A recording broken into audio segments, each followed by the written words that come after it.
नमस्कार। आज हम प्राथमिक कक्षाओं में संख्याओं की समझ और महत्व को समझने और सिखाने से जुड़ी भ्रांतियां या मिसकंसेप्शंस को जानेंगे।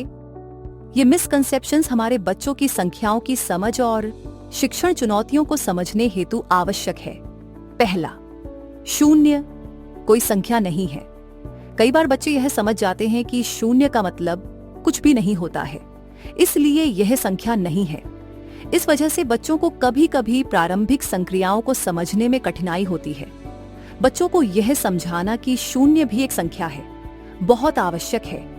शून्य रिक्तता या एम्प्टीनेस को दर्शाती है और गणना में महत्वपूर्ण भूमिका निभाती है। दूसरा, संख्याएं और अंक एक ही होते हैं। कभी कभी विद्यार्थी संख्याओं और अंक में अंतर आसानी से नहीं समझ पाते।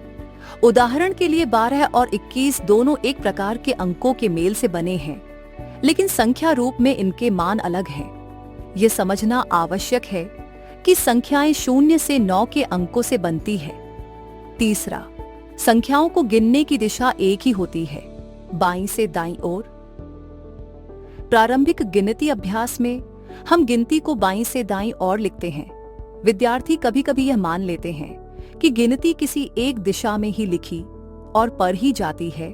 कक्षा कक्ष में कार्य के प्रगति के साथ यह बताना आवश्यक है कि संख्याओं को किसी भी क्रम में व्यवस्थित किया जा सकता है, जैसे पीछे से गिनती 10, 9, 8 या किसी भी क्रम में वस्तुओं को गिनना। धन्यवाद।